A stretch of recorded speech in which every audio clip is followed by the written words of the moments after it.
Hey everyone, I'm Kevin. In today's video, I'm going to show you how to assemble and install the Off-Grid Drawer System from Victory 4x4 and JCR Off-Road.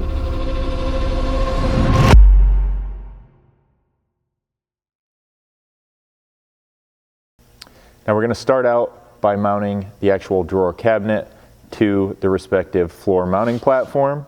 Now I do want to go over the fact that these floor platforms are not going to come with the drawers. These are going to come with your cargo floor system for your specific vehicle. Now with that, you are also going to get a set of these nut tabs that you see here. Those are going to be specific to the cargo drawers. And then if you purchase a fridge slide, you're going to get a different set of tabs for those. However, when you are installing the floors, you want to go ahead and just bolt these in place now. And that's going to give you some additional threaded holes to mount your accessories or gear or the drawers when you get those installed. So I will mention that the floor platform I have here is actually from the JCR Bronco floor. However, this mounting system is going to be similar, if not the exact same, throughout all the vehicles. It's just going to be that the actual panel shape and dimensions vary a little bit along the way. So with that being said, when you are getting the nut tabs in place, there's going to be one for each of these rows of slots. I've already got 3 of these in. Basically, you'll take the tab using the center mounting hole. They're going to have pre-installed nuts right in those tabs, and then you'll need the 3/8 long button head along with washer. You'll just kind of loosely start that here in the center, and that'll allow you to get this drawer bolted down, as well as have some side-to-side adjustability so that you can space these once installed. Now once you have all this figured out, you'll want to take your actual drawer cabinet. You're going to want to be looking on here for this arrow. That's actually going to face out of the back of the vehicle essentially, or the way that the drawer is going to slide out of the cabinet. So make sure you have your floor panel positioned properly, and then you can place this down right over top of those nut strips and begin lining things up. And once you have the drawer cabinet lined up with the nut strips and you're sure it's facing the correct direction, find the 1/2" button head bolts along with washers in your hardware pack and just begin threading one of those into each of those threaded nut strip locations just by hand. Once you have all the hardware loosely started holding this cabinet to the floor platform, this is when you would actually want to install this into the given vehicle using these outside mounting holes and get that tightened in place. And then you can use the side-to-side adjustment that you still have here in the platform to get these spaced correctly between 2 sets of drawers, the drawers in the fridge, or whatever gear you may have in your specific application. However, in our case, for the sake of the video and to be able to move this around and show you everything we want to show, I'm going to leave this out here on the bench and just kind of walk you through the remaining steps.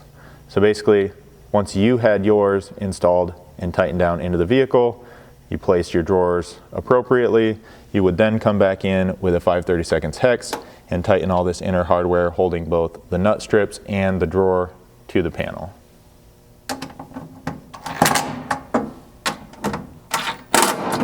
After that, you can find your actual slides and begin getting these installed.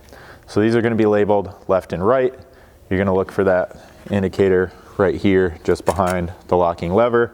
Basically, that's going to be as viewed from the back of the vehicle. So my right side is going to go over here. To get these mounted, you're going to be using this row of holes here, both at the front and back of the drawer cabinet.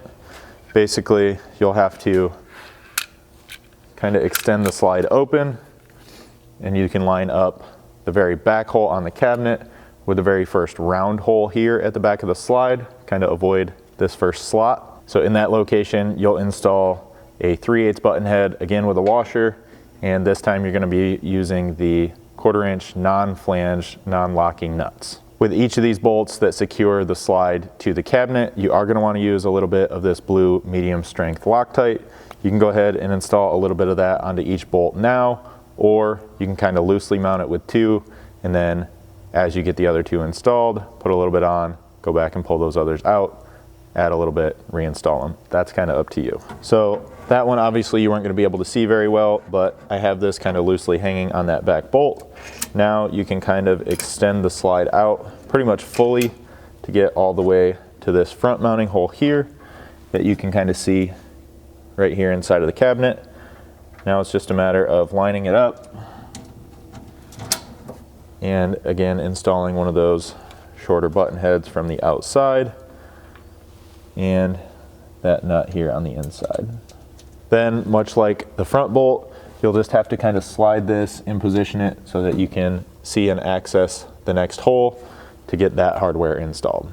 So then once you have all 4 bolts loosely started by hand, you can work your way down the side with a 5/32 hex and a 7/16 socket here on the inside to tighten everything up. Once you have this side tight, you can just jump over to the other side and repeat that same process to get your remaining slide installed.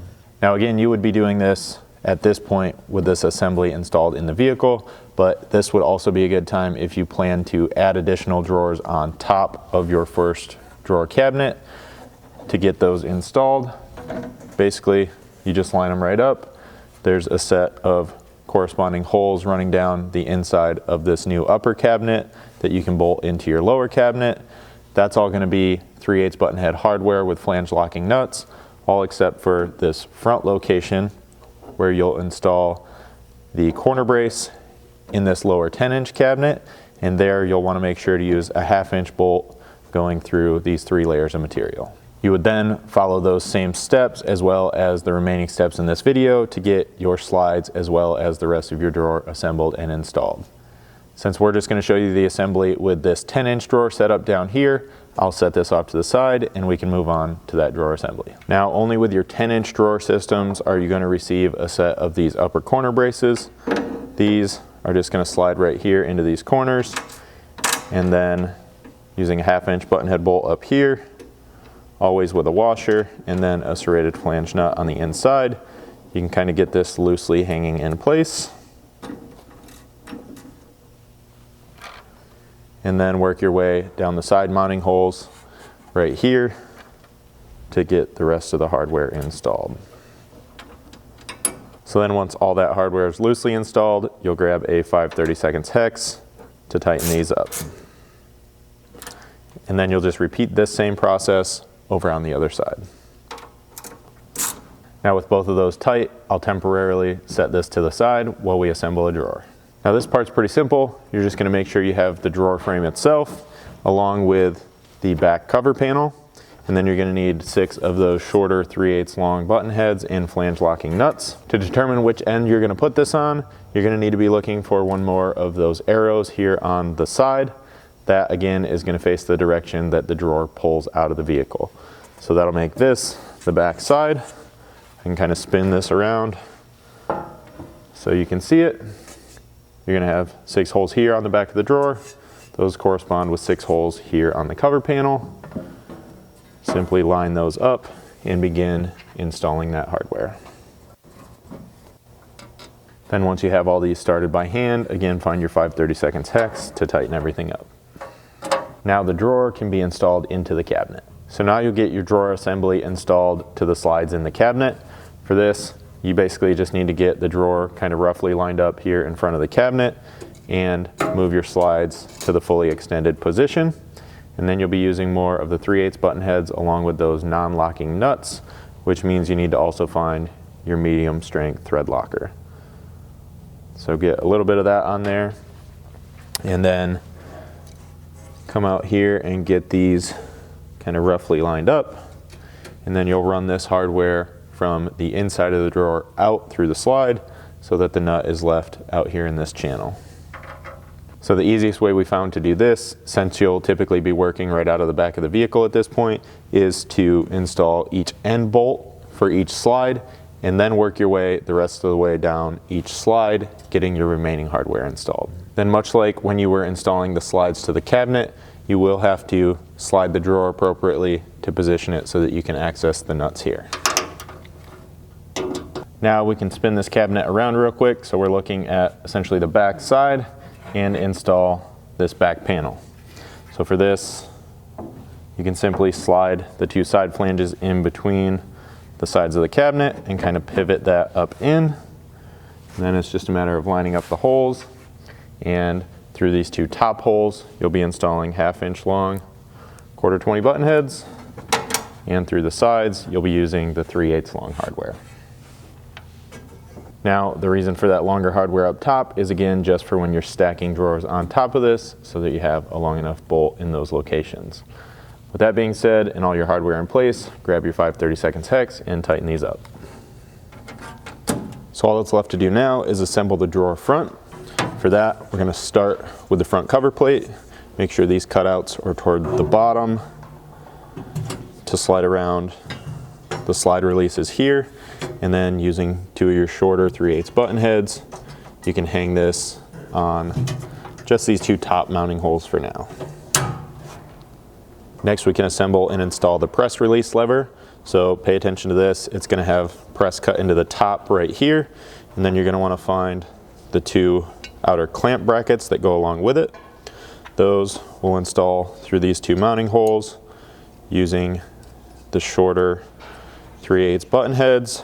In this case, you're actually going to use no washer just for a little bit of additional clearance between these bolt heads and the front cover plate. So with these, you're going to install just 1 inner bolt on each bracket. That way you have a little bit of movement here. Then you can slide this in over top of the slide releases like so, and begin installing those 2 outer bolts. Now then, before you tighten these, you're going to want to grab a set of pliers to add a little bit of preload here on the ends. That's just going to prevent these from rattling or moving after they're tightened in place. So I've wrapped these with a little bit of electrical tape. You could do the same thing, just wrapping a rag around the end here. Basically, you're just going to pinch this tight, making sure there's about 1/8 of an inch between the press lever and the front cover plate here on the drawer. And then go ahead and tighten that in place. Now after you get that tight, you'll just want to check real quick, make sure it functions and doesn't come into contact with the drawer face at all as it moves up and down, as well as just make sure real quick that it functions and opens the drawer. Then lastly, we'll be installing the drawer front cover plate. Now, if you opted to purchase the label kit, this is when you'll want to install those as well. They'll simply mount to this upper face here. Those are going to come with 540 socket cap screws and nylock nuts here for the back side. Then you'll just need a 3/32 hex and a 1/4 inch wrench to tighten those in place. Once you have those labels in place, it's just a matter of sliding this over the front of the drawer, getting things lined up, and installing 4 of those 1/2 inch long 1/4 20 button heads. Then after you get all this hardware loosely in place, just grab that 5/32 hex to finish tightening things up. Then after you get all that front hardware tight, go ahead and give it one last functionality test before you start loading up all your gear. Now if you guys do still have any questions at all about this drawer system, be sure to check out the installation document on our website for more detailed information, or you can always reach out to us.